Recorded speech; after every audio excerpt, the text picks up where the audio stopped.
As you know, there were 3 attempts at some gun control measures in the Senate yesterday. I guess there were 4 separate measures. The measures were attached to legislation that deals with terrorism. It's unlikely any of this is going to come back up again in the short term. There is one that would bar the sale of guns to terrorism suspects who appear on either the government's no-fly list or the so-called selectee list of people who receive additional scrutiny at airports. It's not as broad as the Democratic watch list measure. Could end up showing up later in the week. That's the only possible compromise. That's Susan Collins, Republican of Maine. The moderates, like the 3 or 4, and by moderates, obviously, that's relative. In the Senate are Republicans. But I guess let me put it this way. The ones who are in danger of losing their seats are putting stuff up. Dianne Feinstein offered one which would have prevented anyone on the federal terrorism watch list or other terrorist databases from buying firearms or explosives. Would have completely shut it down. There was a Republican version of that, which would have required the government to delay over a course of a 72-hour period the purchase of a gun by anyone who is a terrorism suspect or has been the subject of a terrorism investigation within the last 5 years. That was criticized as, I mean, you know where I stand on all this stuff. It's not a question of purity on these things. It's just like once you start using this list for something beyond, I mean, once you start using a list of people who, how they get on is not terribly transparent at all. How they get off is not apparent to anybody. I think it becomes problematic. Chris Murphy sought a measure to tighten background checks for gun buyers at gun shows and on the internet. In other words, you can buy a gun at a gun show, or you can buy it on the internet, and there's no background check because, of course, it wouldn't make sense to do it on the internet because it's the internet, and you automatically know everything you need to know about the person on the other end anyways, just by their handle, their internet handle. You can go by, not going to use this gun poorly. Totally not going to be bad with this. Very safe guy. Friendly gun owner. So all of this failed. And just coincidentally, Supreme Court declined to hear a Second Amendment challenge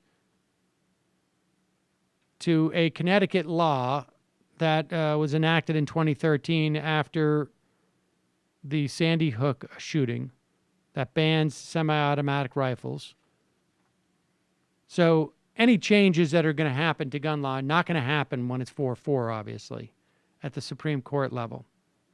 And meanwhile, in Newtown, we had reported on this a while back. Maybe this was in April. Early April, I believe. There is a court case, and it'll be interesting to see how far this gets, where a lawyer is suing a gun manufacturer and the reseller, both I think the wholesale and the resale sellers, of the Bushmaster that Adam Lanza used in killing all those kids in Sandy Hook. The lawyer for some of the victims of the Sandy Hook massacre, Remington Arms, the defendant, is requesting to dismiss the lawsuit on the grounds that, at the very least, some technical grounds, including that they are not subject to law school because of the 2005 Federal Protection of Lawful Commerce in Arms Act. This is the law that gives gun manufacturers special immunity, which they would be subject to potential civil lawsuits for making a product that so obviously could be used to kill so many people. That is the hook that this lawsuit is being brought on. The plaintiffs are arguing that Remington should know that a weapon that is modeled after a military-style weapon could lead to this type of mass murder. That a reasonable person would know, either just sort of being able to realize it, or by the history of how many people have died in these type of mass murders.